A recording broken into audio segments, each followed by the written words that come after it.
আজ আমি আপনাদের দারুণ মজাদার একটা পিঠার রেসিপি শেয়ার করব। এই পিঠাটা তৈরি করা একদমই সোজা আর খেতে ভীষণ মজার হয়। কোনো রকম চাল বাটাবাটি বা চাল গুঁড়া করার ঝামেলা ছাড়াই মজাদার এই ভাপা পিঠাটা কিন্তু আপনারা ইজিলি তৈরি করে নিতে পারবেন। আসসালামু আলাইকুম viewers, welcome to my channel Roksana cooking show. চলে আসলাম নতুন আরও একটি রেসিপি নিয়ে। আশা করি আপনাদের কাছে আমার এই সুজির ভাপা পিঠার রেসিপিটা ভীষণ ভালো লাগবে। ভালো লাগলে অবশ্যই চ্যানেলটাকে সাবস্ক্রাইব করে একটা লাইক দিয়ে ভিডিওটা কন্টিনিউ করবেন। তো চলুন তাহলে দেখে নেওয়া যাক। প্রথমে কিন্তু আমি 1 কাপ সুজি নিয়ে নিয়েছি। সুজিটাকে আমি ব্লেন্ড করে নিব। তো আমি সম্পূর্ণ সুজিটা কিন্তু দিয়ে দিলাম। এটাকে আমি ব্লেন্ড করে নিচ্ছি।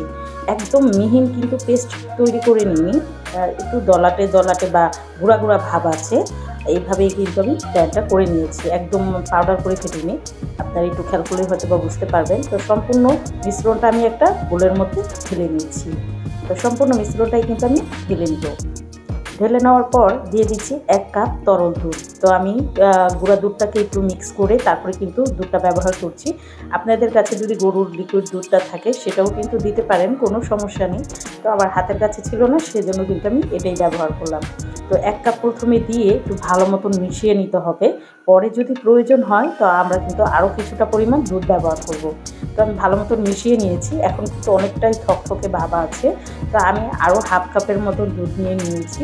তো অল্প অল্প করে দেব আর ভালো মতন মিশিয়ে নিব। এবার কিন্তু আপনারা একেবারে দিবেন না, এভাবে মেশাবেন আর অল্প অল্প করে দিবেন। তো আমার পুরো 1.5 কাপের মতন দুধ লেগে গেছে। আপনাদের কম বেশি লাগতে পারে, সেটা কিন্তু আপনারা ব্যাটারের উপর ডিপেন্ড করে দিয়ে নেবেন।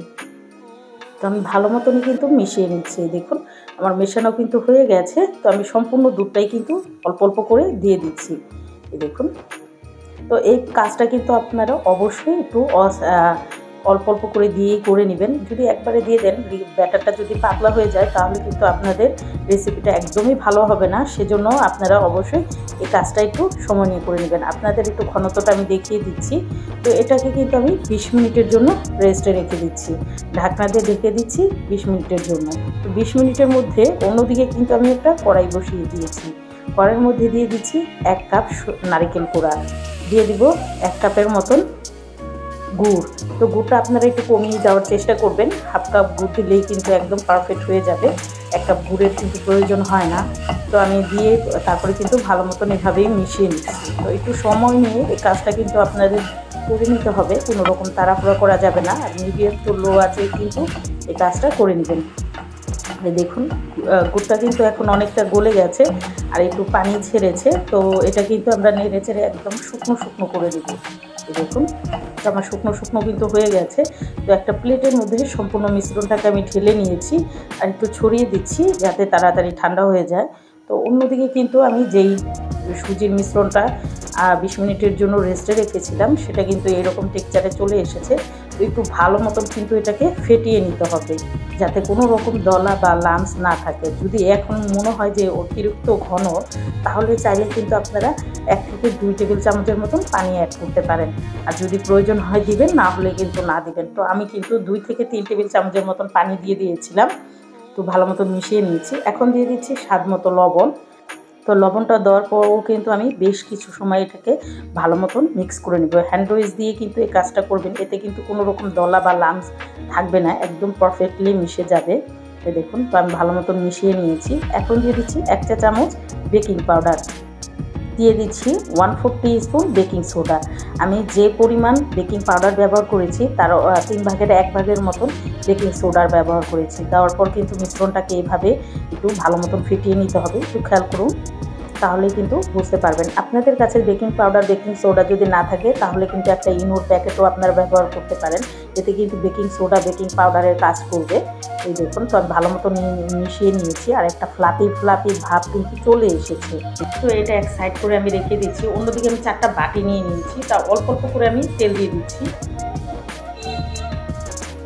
তেলটা কিন্তু খুব বেশি দেওয়া যাবে না, অল্প অল্প করে দিয়ে নেবেন। তারপরে কিন্তু একটা ব্রাশের সাহায্যে এগুলোকে ব্রাশ করে দিবেন। এই দেখুন, তো আমি সবগুলো বাটি কিন্তু ব্রাশ করে দিচ্ছি। এই দেখুন, তো সবগুলো বাটি কিন্তু আমি খুব ভালো মতো ব্রাশ করে দিচ্ছি, এতে কিন্তু উঠাতে সুবিধা হবে। অবশ্যই কিন্তু এই কাজটা আপনারা করে নেবেন। এই দেখুন, আমি সম্পূর্ণ বাটিগুলোই কিন্তু ব্রাশ করে দিয়েছি। এখন দিয়ে দিচ্ছি আমি পরিমাণ মতন ব্যাটার। তো 3 থেকে 4 টেবিল চামচের মতন আমি ব্যাটার দিব। তো নিচে কিন্তু এরকমভাবেই দিয়ে নেবেন। এই দেখুন, তো আমি পরিমাণ মতন ব্যাটার দিয়ে দিয়েছি। এখন যেই নারকেলের মিশ্রণটা আমরা করে রেখেছিলাম সেটাকে এরকম শেপে আমি দিয়ে তারপর কিন্তু দিয়ে দিচ্ছি। আপনারা যদি চান তাহলে কিন্তু এরকম গোল শেপ না করে আপনি ছড়িয়েও দিতে পারেন, কোনো সমস্যা নেই। তো আমি কিন্তু আবারও পরিমাণ মতন ব্যাটার দিয়ে দিচ্ছি। এই দেখুন, তো আমি 3 টেবিল চামচের মতন নিচে এবং উপরে ব্যাটার দিয়ে দিলাম, একটু ট্যাপ করে দিচ্ছি। তো সেম প্রসেসে কিন্তু আমি সবগুলোই এভাবেই দিয়ে দিব। আরেকটাও আপনাদের দেখিয়ে দিচ্ছি, পরিমাণ মতন ব্যাটারটা দিয়ে নেবেন। আর নিচে একটু বেশি দেওয়ার চেষ্টা করবেন, যেহেতু এই নারকেলের মিশ্রণটা একটু নিচ দিকে যাওয়ার সম্ভাবনা থাকে, সেজন্য কিন্তু আপনারা নিচে একটু বেশি দিবেন, উপরে একটু কম দিবেন। তাহলে কিন্তু আপনাদের এই পিঠাটা খুব ভালো হবে আর ভেঙে যাওয়ারও সম্ভাবনা থাকবে না। তো আমি কিন্তু পরিমাণ মতন ব্যাটার দিয়ে দিলাম। তো এগুলোকে সবগুলোকে কিন্তু আমি একটু ট্যাপ করে দিচ্ছি যাতে এয়ার বাবলস থাকলে এগুলো বেরিয়ে আসে। তো এক সাইড করে রেখে আমি একটা স্টিমার নিয়ে নিয়েছি, তার মধ্যে কিন্তু সবগুলো বাটি আমি দিয়ে দিচ্ছি।